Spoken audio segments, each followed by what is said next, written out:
అదేవిధంగా ఇక్కడ చూస్తున్నది మహారాజా గోమతి చక్రము. ఇలా అరచేతిలో పెట్టుకుంటే మన అరచేయి కనిపించదు, ఒక పెద్ద ఇడ్లీ సైజు ఉంటుంది. ఇవి గోమతి నదీ తీరంలో దొరుకుతాయి. గోమతి చక్రాలు అందరూ తెలుసు, చిన్నవి ఉంటాయి గోమతి చక్రాలు.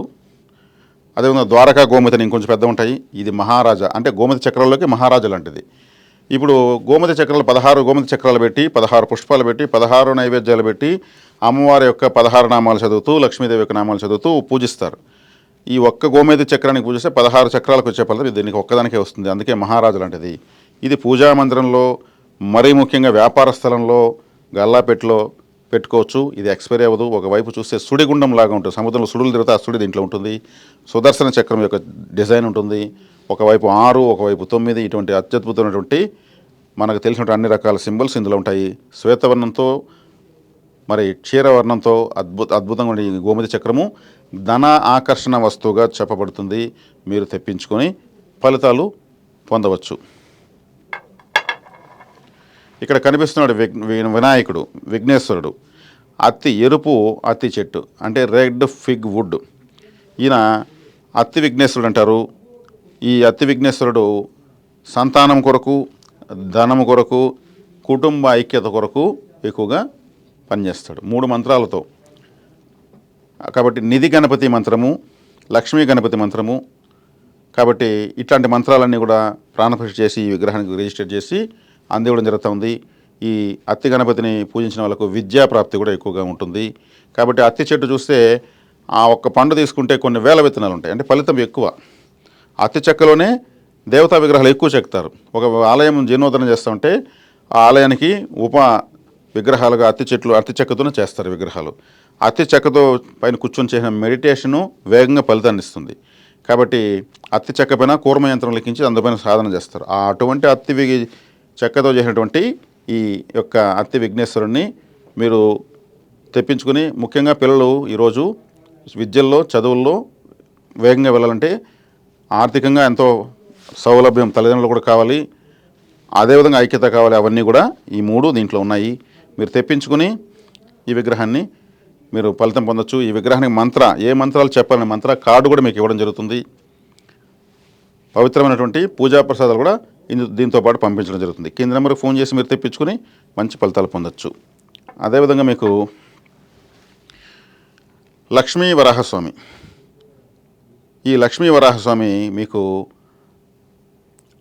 భూవరాహ స్తోత్రం అంటూ ఉంటారు కదా, ఆ భూవరాహ స్తోత్రంతో ఈయన ఆరాధించవచ్చు.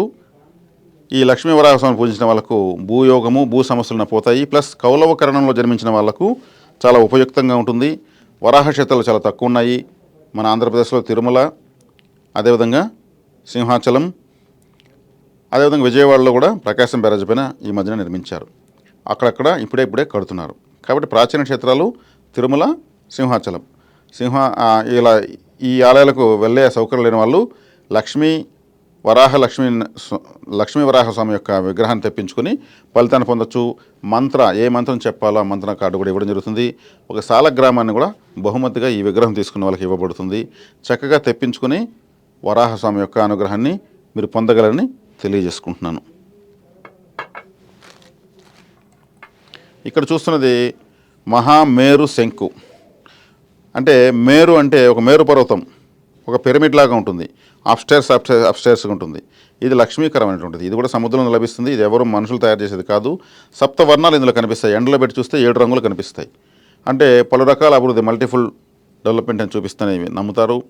ఈ మహామేరు శంఖం తెప్పించుకొని మీ పూజా గదిలో, ఆఫీస్లో, ఇంట్లో అన్నింటిలో కూడా అద్భుతంగా పెట్టుకోవచ్చు. చాలా తక్కువ ధరలకు మేము చెప్తున్న ప్రతి ఒక్క వస్తువు కూడా ఆమోదయోగ్యమైనటువంటి, అందరూ తీసుకుంటున్న రేట్లకు ఇస్తున్నాము.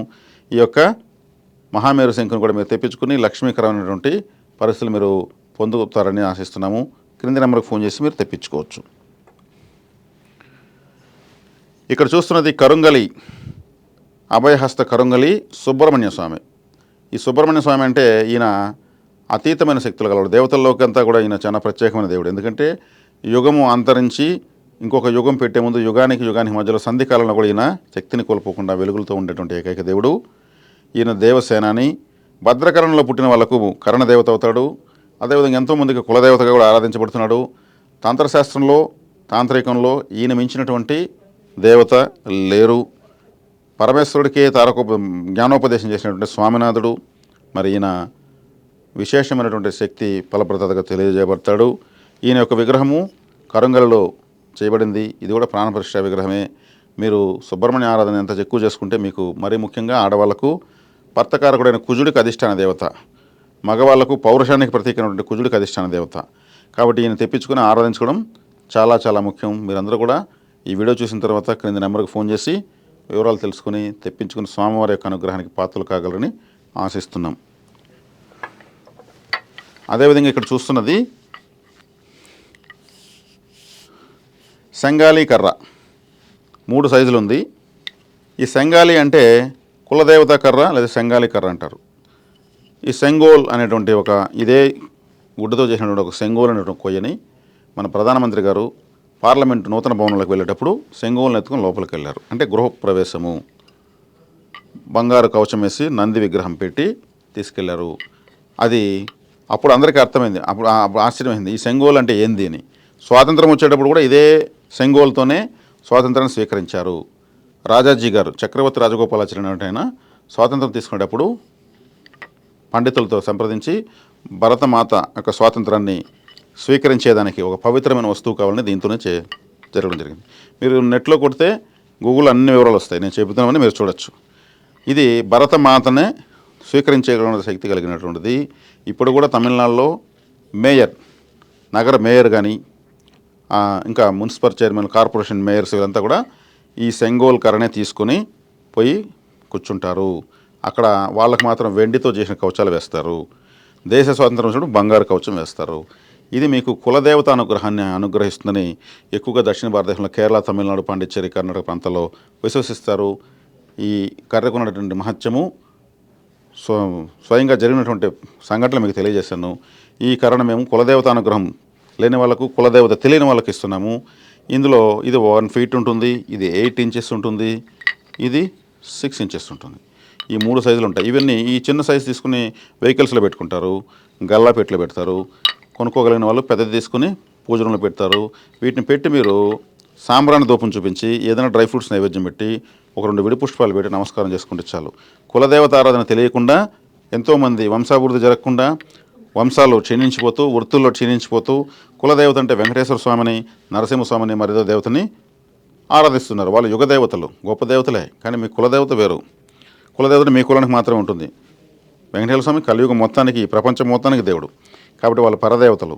కాబట్టి కులదేవత అనుగ్రహం ఇక్కడ తీసుకున్న తర్వాత మీరు ఏ దేవత దగ్గర వెళ్ళినా వేగంగా అనుమతి లభిస్తుంది. అత్యంత పవిత్రమైనటువంటి ఈ కులదేవత కర్రలను మీకు అందివ్వడం జరుగుతూ ఉంది చాలా తక్కువ ధరలకు. ఎక్కువ మంది కులదేవత అనుగ్రహం కల్పించేందుకు మాకు కూడా దైవబలం యాడ్ అవుతుంది. కాబట్టి ఇక్కడ ధనం ఎక్కువగా ఆశించకుండానే వీటిని మీకు అందివ్వడం జరుగుతూ ఉంది. ప్రత్యేకంగా సేకరించి, ఆలోచించి, మరి పరిశీలించి, పరిశోధించి తీసుకుని ఇస్తున్నటువంటి వస్తువులే ఇవన్నీ కూడా. కాబట్టి మీరందరూ కూడా ఆలస్యం చేయకుండా తెప్పించుకుని, ఒకవేళ కులదేవత తెలిస్తే కూడా మీరు తెప్పించి ఆ కులదేవత ముందర పెట్టచ్చు. మరి ఆలయాలకు ఈ కర్రకు ఇటువైపు వెండి కప్పులు వేసి కూడా గిఫ్ట్గా ఇస్తున్నారు. దేవత ముందు పెడుతున్నారు, ఒక బెత్తంలాగా పెడుతున్నారు. ఇందులో 2 ఫీట్స్ కావాలన్నా ఉంది, ఆర్డర్ పైన చేసిస్తాము. కాబట్టి ఈ పవిత్రమైనటువంటి ప్రతి ఒక్కరికి అవసరమైనటువంటి ఈ కులదేవత కర్రలు మీరు తెప్పించుకోవడం చాలా చాలా మంచిది. మీకు మీ తరతరాలకు కులదేవత అనుగ్రహం కలిగేదానికి అవకాశం ఏర్పడుతుంది తెలియజేసుకుంటున్నాను.